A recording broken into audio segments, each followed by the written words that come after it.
persilakan Bapak Pendeta Reni untuk menyampaikan firman-Nya.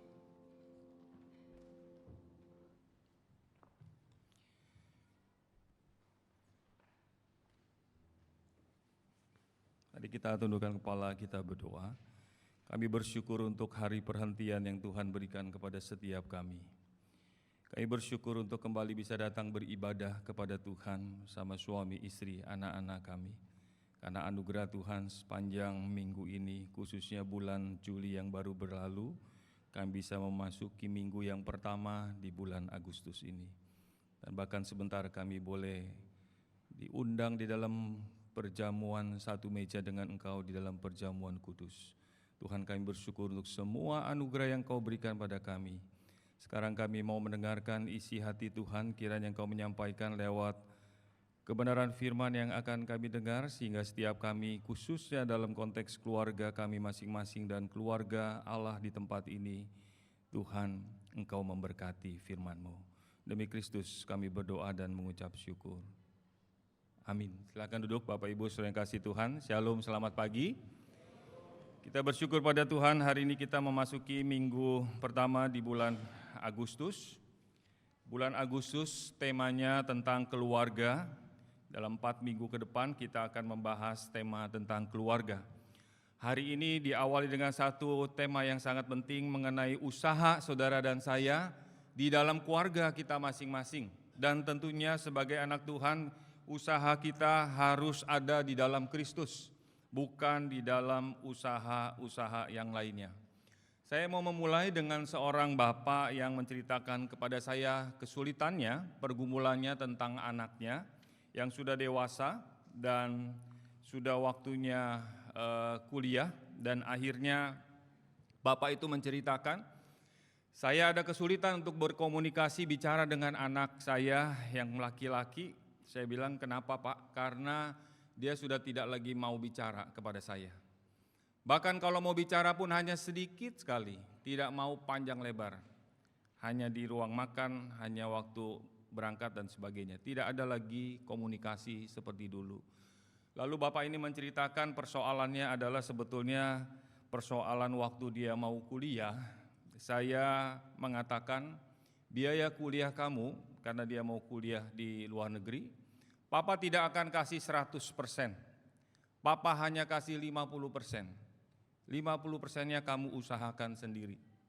Anak ini begitu kecewa, putranya begitu kecewa, karena dia tahu papanya sanggup untuk memberikan seluruh biaya kuliah dia. Kenapa harus hanya 50%? Dan papanya sangat strict dan sangat ketat, pokoknya papa kasih setengah. Setengah biayanya kamu harus kerja, usahakan sendiri, titik, nggak pakai koma. Akhirnya anaknya begitu kecewa. Dia tidak mau berangkat ke luar negeri untuk kuliah, dan akhirnya dia kuliah di universitas di Indonesia. Dan akhirnya lewat peristiwa itu, sampai saya berjumpa beberapa waktu yang lalu, dia katakan, sampai hari ini saya belum bisa bicara dengan putra saya. Apakah ini keluarga non-Kristen? Bukan, ini keluarga anak Tuhan, keluarga orang Kristen. Tapi ketika di dalamnya tidak ada komunikasi, relasi, tidak bisa menyampaikan isi hati, lalu segala usaha dianggap sudah buntu. Sudah berjumpa dengan beberapa hamba Tuhan untuk membantu, mengkansel, memberikan konseling kepada ayah dan putranya yang tidak lagi ada komunikasi karena kecewa. Apa yang dipikirkan yang terbaik bagi anaknya? Papanya pikir kalau anaknya bisa berjuang, tentunya anaknya bisa semakin mandiri. Anaknya berpikir papanya jahat, punya uang kok nggak dikasih. Pelit amat papa saya. Jadi nggak nyambung Bapak Ibu Saudara. Ini hanya salah satu contoh di dalam keluarga kita bisa berjumpa dengan banyak kasus-kasus yang lain. Itulah sebabnya kalau saudara sebentar melihat surat Efesus, saya harap saudara baca semua dari Efesus 1 sampai 6. Efesus 1, 2, dan 3. 3 pasal pertama Efesus ini Paulus menjelaskan bagaimana Kristus sudah mendamaikan manusia berdosa dari segala tempat, dari segala abad, termasuk orang Yahudi, orang non-Yahudi, untuk menjadi miliknya. melalui kematiannya di atas kayu salib. Maka Yesus Kristus mendamaikan seluruh bangsa, baik orang Yahudi maupun yang non-Yahudi, sampai kepada saudara dan saya. Dan relasi itu di pasal 1, pasal 2, pasal 3 seharusnya membuat kita di dalam relasi kita, komunikasi kita dengan suami, dengan istri, dengan anak, antara tuan dengan hamba, dengan sesama, di dalam keluarga maupun di dalam gereja, seharusnya tidak lagi ada jadi masalah. Tapi kenyataannya, begitu masih banyak masalah di dalam keluarga Kristen sendiri, bukan yang non-Kristen. Itulah sebabnya hari ini kita mau merenungkan apa usaha yang harus kita lakukan. Mengapa suami istri tidak lagi mau bicara? Ayah dan anaknya tidak mau bicara karena ada luka di dalam hati, ada sakit hati yang susah mau diapain lagi, usaha apa lagi yang saya harus katakan, sampaikan. Karena anak salah ngerti dengan orang tua salah ngerti dengan anak. Saudara, saya mau membahas 3 bagian saja dari bagian ini, memang sangat detail bagian apa yang disampaikan oleh Rasul Paulus. Cuma berhubung waktu kita akan melihat 3 bagian. Pertama, perhatikan di dalam Kejadian pasal 1 dan Efesus pasal 5 yang tadi sudah kita baca. Saya memberi judul bagian poin pertama adalah ada peran yang berbeda dengan posisi yang sama yang Tuhan sudah tentukan bagi pria dan wanita di dalam keluarga. Kejadian 1 ayat 27, pasal 2 ayat 24. Saudara bisa membaca bersama-sama dengan saya. 1, 2, 3. Allah menciptakan manusia menurut gambarnya. Menurut gambar Allah diciptakannya dia. Laki-laki dan perempuan diciptakannya mereka. Sebab itu seorang laki-laki akan meninggalkan ayahnya dan ibunya dan bersatu dengan istrinya, sehingga keduanya menjadi satu daging. Efesus 5 ayat 22 sampai dan 25. Hai istri, tunduklah kepada suamimu seperti kepada Tuhan. Hai suami, kasihilah istrimu sebagaimana Kristus telah mengasihi jemaat dan telah menyerahkan dirinya baginya. Soalnya kasih Tuhan, bagian ini sangat familiar dengan kita sebagai orang Kristen, sebagai suami, sebagai istri. Namun kenyataannya apa yang Tuhan tetapkan dari mulai Kejadian pasal 1 lalu dikutip oleh Paulus dalam Efesus kepada orang-orang Kristen yang ada di kota Efesus tentang bagaimana menjalani kehidupan di dalam relasi keluarga. Yang pertama tentang suami dan istri, kenyataannya sulit sekali. Ada orang yang berkata, bagaimana saya bisa mengasihi istri saya, Pak? Seorang suami berkata, kalau istri saya ini cerewet, dia suka melawan saya sebagai suami. Masihkah saya harus mengasihi istri seperti ini? Kalau kita membaca baik-baik tadi Efesus pasal 6 tadi, Paulus akhirnya mengatakan, aku hendak mengatakan sebuah rahasia. Ketika engkau melihat hubungan suami, istri, orang tua dengan anak, akhirnya Paulus mengangkat ke bagian yang lebih tinggi lagi, lebih hakiki. Dia katakan ini sebuah rahasia. Sebetulnya relasi kamu, suami, istri, orang tua, anak adalah seperti relasi Kristus dan jemaatnya. Kristus bagaikan seorang suami, maka istri bagaikan jemaat. Kalau suami mengasihi istri, Tuhan bilang kamu teladani Kristus. Kristus mengasihi jemaatnya, bahkan merelakan dirinya sampai mati di atas kayu salib. Persoalannya adalah apakah suami sudah mengikuti teladan Kristus, mengasihi istrinya sampai mati, atau baru setengah mati kita udah hands up. Pak, kayaknya belum setengah deh Pak, baru 30% saya. Itu aja saya udah setengah mati Pak, udah setengah mati. Padahal Kristus katakan, teladani Kristus sampai mati. Engkau mengasihi istrimu. Tidak ada catatan kalau kita baca dengan syarat istri yang tidak cerewet, istri yang menurut, istri yang tidak boros. Enggak ada catatan-catatan seperti itu. Tuhan katakan, hai suami, kasihilah istrimu. Maka suami yang protes, seharusnya protes kepada Tuhan, kepada Rasul Paulus yang tulis surat Efesus. Kenapa tidak ada catatan tentang syarat-syarat untuk istri yang harus dikasih ini? tidak ada tulisan catatan apapun. Demikian pula dengan istri. Istri juga bisa protes.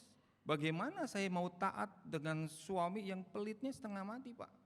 Sampai odol aja saya udah pencet-pencet masih dihitung. Ini odol masih ada, mesti dipencet lagi sampai ke ujung. Kalau perlu pakai itu habis. Karena biaya kita sangat banyak. Saya dulu pernah dengar ada seorang istri, wah saya kaget juga ya, ini bukan di Indonesia, di tempat lain dicerita. Tahu nggak Pak, itu suami saya kalau kasih saya uang sayur bulanan, saya mesti tulis detail Pak. Beli kangkung berapa, beli bayam berapa, pete kemarin berapa, mesti didetail Pak. Nanti saya kasih dia. Terus saya bilang, emang kenapa suami ibu bilang begitu? Iya, dia curiga sama saya mengeluarkan biaya-biaya yang gak perlu. Terus istri ini bilang sama saya, padahal semua yang makan dia juga Pak. Kalau saya beli ikan ya dia makan ikan, kalau saya beli kepiting dia makan kepiting, kalau saya beli bayam dia juga makan bayam, apa aja buat dia. Tapi ya itu saking begitu detail, bukan yang gak boleh detail, tapi ini konotasinya udah pelit di mata si istri. Jadi dia susah, dia bilang, bagaimana saya bisa tunduk, hormat, seperti Efesus pasal 6 ini katakan, harus tunduk kepada suami yang model kayak begini Pak. Kalau saya melihat itu semua, saudara-saudara, akhirnya banyak orang protes sama Tuhan. Ini kayaknya ayat-ayat ini gak cocok untuk diterapkan di zaman ini gitu. Mungkin ayat-ayat ini firman Tuhan ini cocoknya buat zaman 2000 tahun yang lalu. Ketika segala sesuatu belum menggoda, tidak ada Shopee Live, tidak ada Tokopedia, tidak ada semua yang begitu gencar memberikan promosi kepada kita lewat handphone kita. Tapi sekarang udah gak relevan Pak. Apakah benar seperti itu saudara-saudara? Kalau saya melihat berbagai isu di dalam dunia, misalkan gerakan feminisme, ada 4 gelombang saya perhatikan, dimulai dari akhir abad ke-19 sampai awal abad ke-21. Itu ada ibu-ibu yang akhirnya merasa saya ini kayaknya sebagai wanita tidak diperlakukan secara adil. Maka di Amerika, di Prancis dan di negara-negara maju mereka protes. Kami mau punya hak yang sama, karena merasa laki-laki di atas, perempuan di bawah. Kita mau mengejar equality, kesamaan. Saya kasih Tuhan kalau kita tadi membaca kitab Kejadian dan seluruh Alkitab, bahkan Tuhan Yesus Kristus sendiri tidak pernah membedakan gender dari sisi posisinya.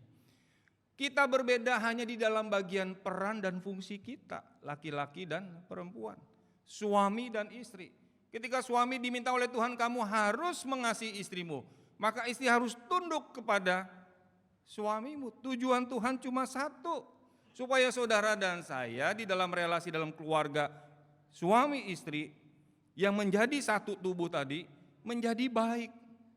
Ketika orang protes ini, protes sana, sebetulnya Alkitab sudah katakan tidak ada perbedaan, semua sama.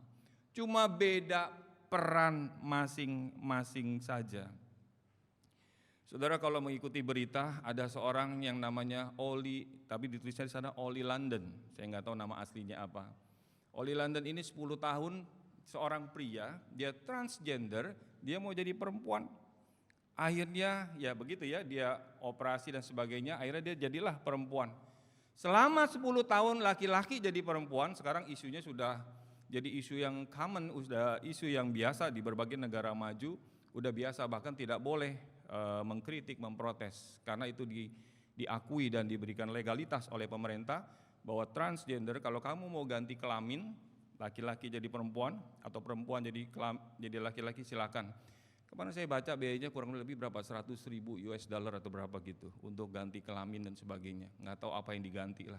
Pokoknya transgender ini akhirnya si Oli London ini, dia seorang laki-laki mau jadi perempuan karena mukanya memang cukup rupawan lah gitu, menarik. Jadilah dia perempuan. Dan setelah 10 tahun dia berubah dari laki-laki perempuan, akhirnya cari suami, ya sebetulnya laki-laki dengan laki-laki, tapi karena dia ganti kelamin, dia anggap dirinya perempuan. Dan dia mengatakan, saya baca dari berbagai artikel, ternyata dia bilang, ini kayaknya nggak cocok, saya nggak merasa ada kebahagiaan. ketika saya ganti kelamin dari laki-laki jadi perempuan selama 10 tahun, lalu berita bulan Juni kemarin saya mau ganti, mau balik lagi jadi pria yang sejati. Jadi kemarin ganti kelamin dari pria jadi wanita, sekarang balik lagi. Apapun alasannya, karena dia katakan waktu umur 20 kayaknya mengalami kelainan-kelainan berbagai hal, kayaknya saya perempuan deh bukan laki-laki. Kita sudah pernah bahas di dalam kelas etika, di dalam kelas pemahaman Alkitab. Orang-orang yang dengan berbagai alasan psikologi, alasan ini, alasan itu, lingkungan, akhirnya firman Tuhan tetap benar dan tetap menang. Orang tidak akan pernah menang karena merasa dirinya benar. Karena kebenaran firman Tuhan itu dulu, sekarang, sampai selama-lamanya. Hanya orang berperasaan kayaknya saya begini, kayaknya saya begitu. Padahal kalau mau lihat firman Tuhan, laki-laki dan perempuan equal, tidak ada jenis kelamin yang lain. Walaupun heboh, kita tidak boleh memprotes dan sebagainya di negara-negara maju, makanya ada pelangi-pelangi, jalannya dicat-cat dengan warna pelangi, maksudnya negara itu menerima kaum LGBT. Maka saudara tidak boleh ngomong tentang LGBT keras-keras, itu menyinggung perasaan orang-orang yang memang dari kelompok itu. Saudara, apapun dalihnya, tetap akhirnya firman Tuhan yang selalu menang dan benar. Untuk sementara, kadang-kadang Tuhan biarkan. Kalau sudah kelewatan, Tuhan binasakan. Kita mesti jelas dalam bagian ini bahwa saudara dan saya sebagai laki-laki, sebagai perempuan, sebagai suami, sebagai istri, equal di hadapan Tuhan, sama. Cuma bedanya Tuhan tahu laki-laki, perempuan diberikan keunikan supaya kamu bisa menjalankan fungsi kamu, sehingga relasi kamu menjadi baik. Baik di dalam keluarga maupun dalam konteks keluarga Allah. Ini bagian pertama. Yang kedua, ini saya mau sampaikan tentang pemahaman tentang teologis, tentang pemahaman seseorang tentang Allah harus di atas hukum tentang moral, baik, benar, ini baik atau jahat dan sebagainya, urusan moral. Apa kaitannya dengan relasi di dalam kaitannya dengan keluarga? Efesus pasal 6 ayat 1 sampai 3, mari kita baca bersama-sama. Ini tadi relasi suami istri, sekarang relasi orang tua dan anak-anak dan orang tua. 1, 2, 3. Hai anak-anak, taatilah orang tuamu di dalam Tuhan, karena demikianlah yang benar. Hormatilah ayahmu dan ibumu. Ini adalah suatu perintah yang penting. Bukti yang nyata dari janji ini, supaya kamu berbahagia dan panjang umurmu di bumi. Saudara, kalau memperhatikan bagian ini, sejak perjanjian lama, di dalam kitab Taurat, khususnya hukum yang kelima, Allah sudah kasih tahu kepada Musa, kasih tahu orang Israel, umat pilihanku, kita adalah Israel rohani, kasih tahu mereka, anak-anak, hormatilah ayahmu dan ibumu, karena ini mengandung janji, yaitu perintah yang penting, dan ada upah, janji upah, hadiah yang Tuhan mau berikan kalau anak menghormati orang tuanya. Makanya Paulus mengutip perjanjian lama, masukkan ke dalam perjanjian baru, dia tulis di sana, di dalam Tuhan. Maksudnya apa saudara di dalam Tuhan? Kalau orang tua kita di luar Tuhan memerintahkan hal-hal yang tidak seturut dengan firman Tuhan, maka kita boleh melawan, dalam arti tidak tunduk, anak tidak tunduk kepada orang tua. Karena perintah apa yang dia sampaikan di luar Tuhan. Ini Paulus katakan kepada orang Kristen di Efesus. Saya mau baca di dalam Markus 7 ayat 11 sampai 13. Ketika orang sudah tahu bagian ini, tetapi ada orang-orang tertentu pakai ayat-ayat tertentu, dia mainkan ayat-ayat itu, mainkan hukum-hukum itu untuk kepentingan dirinya sendiri. Maka Tuhan Yesus, saya salin dalam bahasa Indonesia masa kini, tetapi kalian mengajarkan, kata Tuhan Yesus kepada orang-orang Farisi, kalau orang berkata kepada orang tuanya, apa yang seharusnya saya berikan kepada ayah, kepada ibu, sudah saya jadikan korban, persembahan kepada Allah, maka kalian membebaskan orang itu dari kewajibannya menolong ayah dan ibunya. Jadi dengan ajaranmu sendiri, kata Tuhan Yesus, yang kalian berikan kepada orang-orang, kalian meniadakan perkataan Allah. Apa yang dikatakan oleh Tuhan Yesus adalah ada orang-orang tertentu sudah paham hukum-hukum Tuhan, akhirnya dia pakai itu pengetahuan dari Alkitab, waktu itu Taurat, untuk bikin alasan-alasan tertentu supaya mereka tidak usah menuruti perintah Allah. Alasannya gini, "Pa, Ma, uang untuk papa mama udah saya kasih persembahan. Jadi udah gak ada lagi buat papa mama." Sebetulnya itu adalah excuse, alasan yang dicari-cari. Tuhan Yesus tahu motif daripada orang Farisi mengatakan seperti itu. Maka yang saya mau tekankan di bagian ini, saudara, ketika kita punya orang tua, apakah orang tua jasmani atau orang tua rohani yang kita masih hormati, maka tunduk akan mereka, menghormati mereka, karena kita mau tunduk kepada perintah Tuhan. Ini yang saya mau sampaikan. Kenapa ini penting? Saya mau kasih contoh di beberapa negara. Misalkan di India, kalau saudara punya teman orang India atau pernah di sekolah India dan tahu atau baca tentang kebudayaan India, orang India ini sangat terkenal, sangat relasi orang tua dengan anak sangat kuat, sangat hormat, sangat hormat. Maka orang-orang India ini, saya baca dari satu penulis, dia katakan kenapa bisa begitu erat di dalam kebudayaan India antara ketundukan seorang anak kepada orang tuanya atau kepada mereka yang sudah lanjut usia. Karena mereka yang pertama memahami bahwa hidup ini siklus seperti roda yang berputar. Jadi nanti di atas, nanti di bawah. Nanti kamu masih muda, anak-anak, nanti kamu tua, nanti muda lagi. Seperti matahari ada terbit, terbenam, nanti terbit lagi, terbenam lagi. Jadi dia bilang kehidupan ini seperti siklus. Ini kata orang kebudayaan dan kepercayaan India yang saya baca dari seorang penulis. Yang kedua, mereka percaya akan namanya reinkarnasi. Reinkarnasi itu artinya terlahir kembali dengan wujud raga yang berbeda. Jadi dia bilang ketika orang mati, itu rohnya enggak kemana-mana, di situ sebetulnya. Maka dia bisa terlahir kembali dengan wujud yang berbeda. Ini pemahaman yang kedua. Yang ketiga, orang tua dia katakan merupakan perwujudan inkarnasi dari Allah. Maka ketika engkau tidak hormat sama orang tua, berarti engkau sedang tidak hormat kepada Allah. Kalau engkau melawan orang tua, engkau sedang melawan Allah. Bahkan ada sorga di kaki seorang ibu. Saudara pasti sudah sering dengar. Maka orang-orang dari teman-teman di negara India begitu hormat. Karena pemahaman seperti ini. Saya mau balik bertanya kepada Bapak Ibu Saudara, apakah Alkitab sama dengan pandangan kebudayaan seperti ini? Ternyata berbeda. Dari mulai pertama saja, hidup dalam siklus atau roda berputar, Alkitab katakan hidup kita waktu tidak putar, tapi waktu linier. Tapi mereka berkata, tidak, bukan linier, tapi berputar. Sudah berbeda. Pada waktu saudara baca di kitab Pengkhotbah, ada waktu segala sesuatu.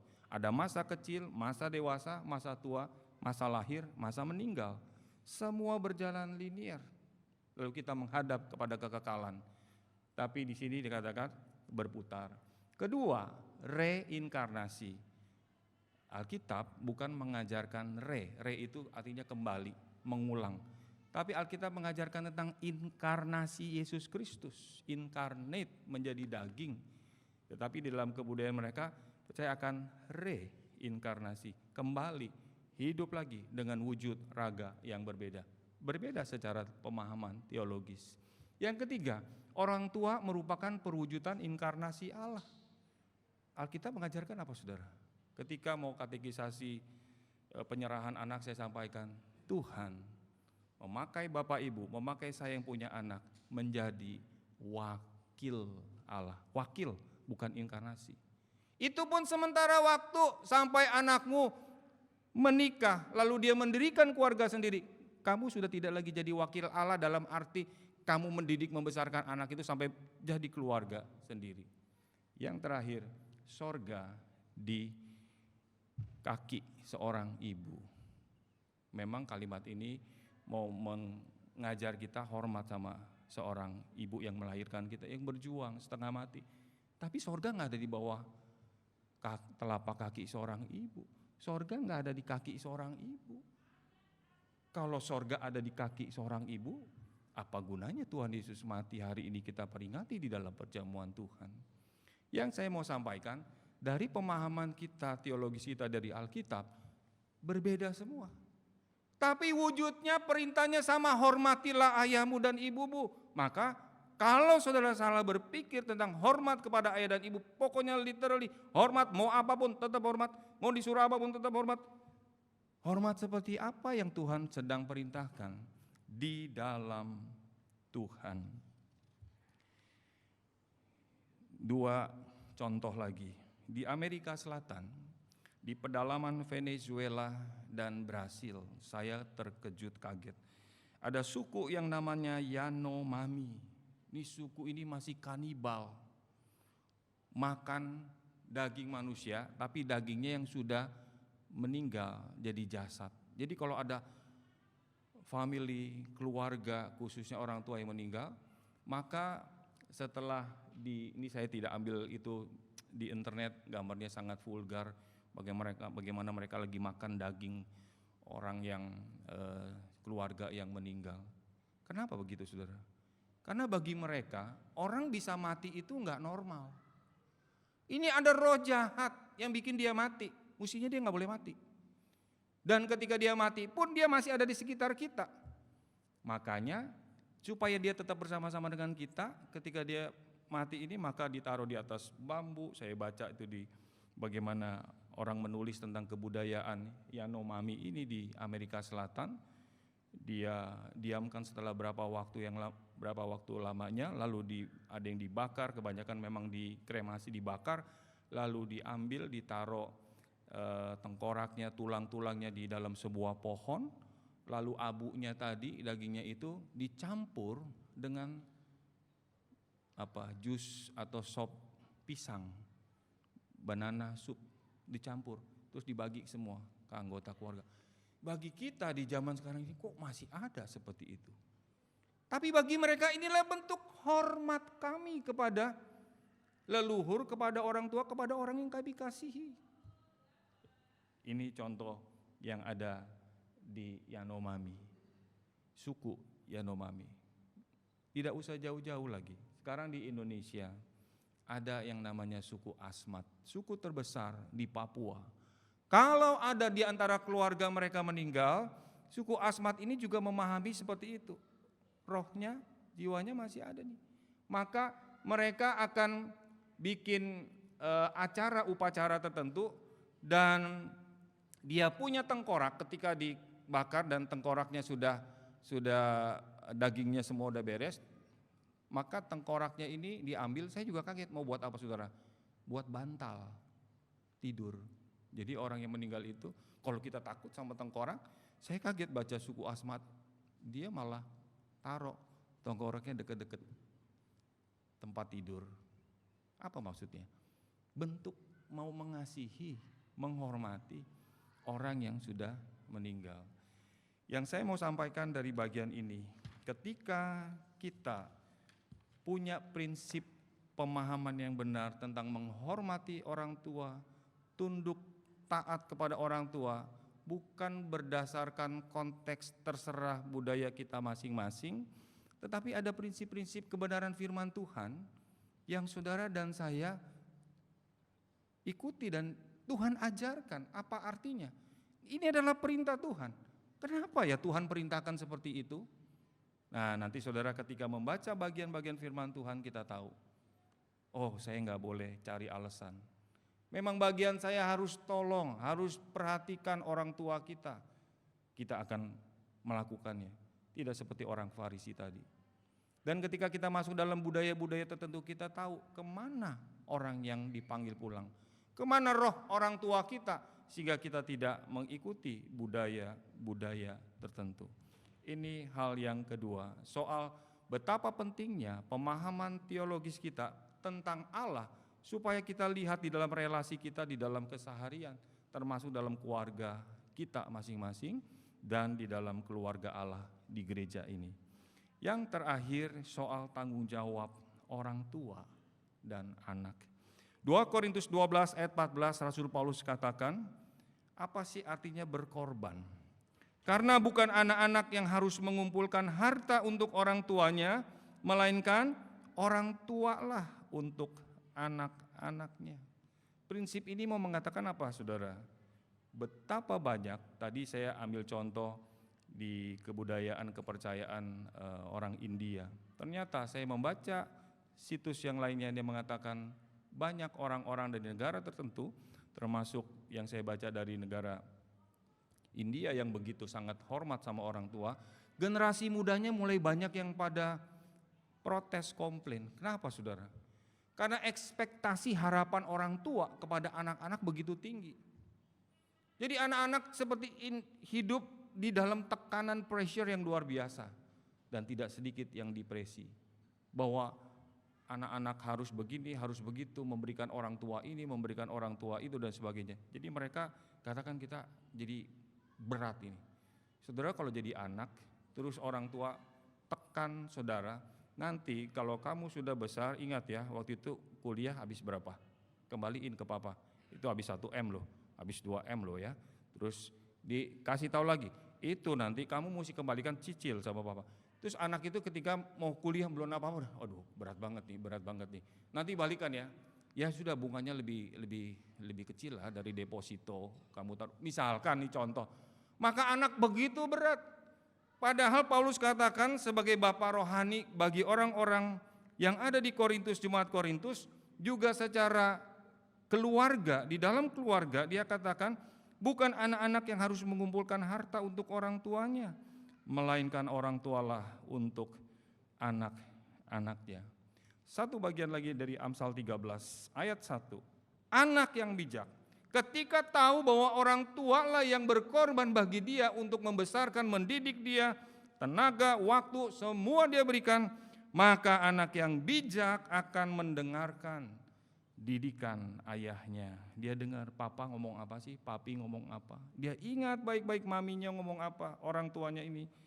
Tetapi seorang pencemooh tidak mau mendengarkan teguran.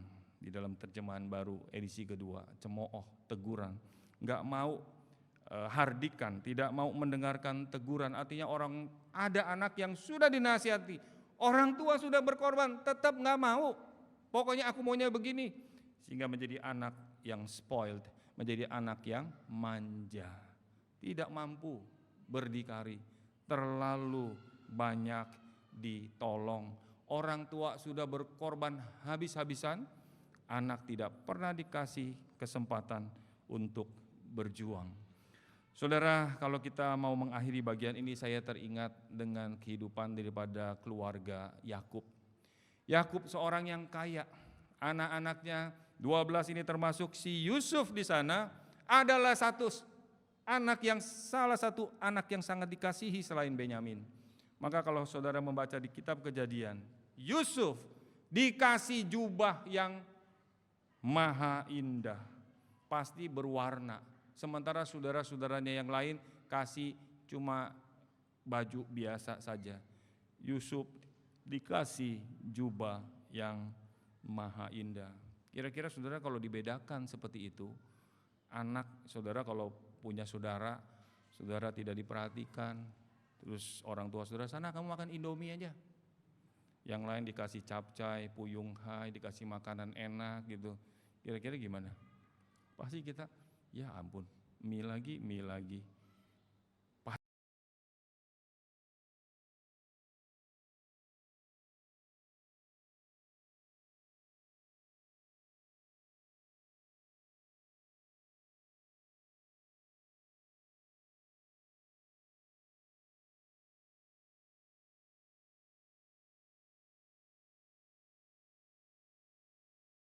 Yusuf tahu bagaimana artinya menjadi seorang anak. Jangan yang manja. Karena semua fasilitas ada, semakin sulit. Ada teman yang sangat berlimpah harta, dia bilang, aduh, gue makin susah ngedidik anak. Kenapa? Karena begitu berlimpah anak nggak ada kesempatan. Saya mau suruh apa ya dia ya? Semua sudah difasilitasi, semua sudah lengkap. Maka saudara, hari ini kita diingatkan, kalau Tuhan izinkan, ada kesulitan. Kalau tadi anak yang di dalam ilustrasi pertama kesaksian pendahuluan tadi di awal saya katakan, kalau anak itu ketemu dengan saya, mungkin saya akan bilang, kamu tuh bersyukur dikasih 50%. Mestinya papa kamu kasih 10 aja, 20. Kok gitu Pak? Iya, supaya kamu nanti berjuang. Saya yakin papa kamu, kalau kamu susah, kamu kasih tahu dia pasti bantu. Enggak mungkin orang tua, biarin dia mati. Enggak mungkin orang tua kayak begitu. Sayang saya enggak ketemu.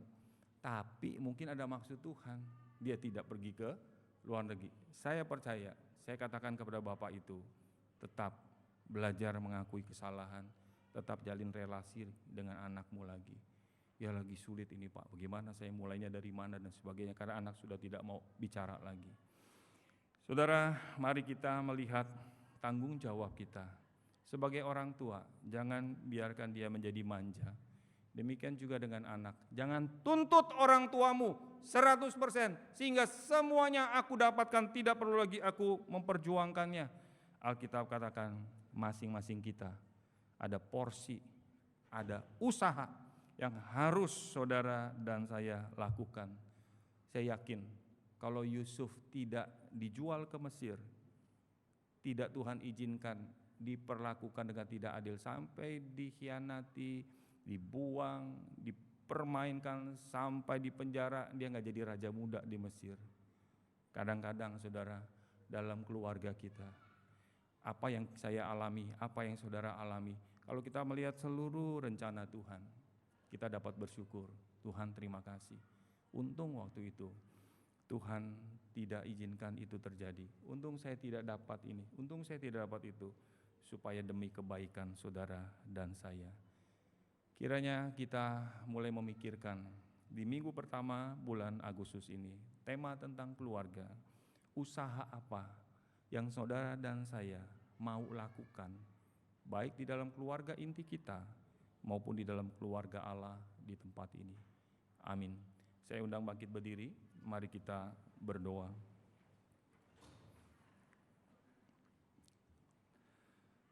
Tuhan, terima kasih untuk firman kebenaran yang kami boleh baca dan kami boleh pelajari. Kiranya Roh Kudus terus berbicara kepada setiap anak-anak-Mu, juga termasuk kepada hamba-Mu. Bagaimana usaha kami di dalam Engkau demi suatu relasi yang jauh lebih baik antara suami, istri, orang tua, anak, mertua, menantu, dan juga relasi-relasi yang lain dengan keponakan, sesama saudara, bahkan relasi di dalam sesama anggota keluarga Allah di dalam GKRI Kelapa Gading. Terima kasih buat semua anugerah yang Engkau berikan kepada kami. Kiranya kami terus bertumbuh di dalam kebenaran firman dan Tuhan dipermuliakan dalam hidup dan keluarga kami. Demi Kristus kami berdoa dan mengucap syukur. Amin. Sambil tetap bangkit berdiri, mari kita membacakan pengakuan iman rasuli bersama-sama. Kita mulai.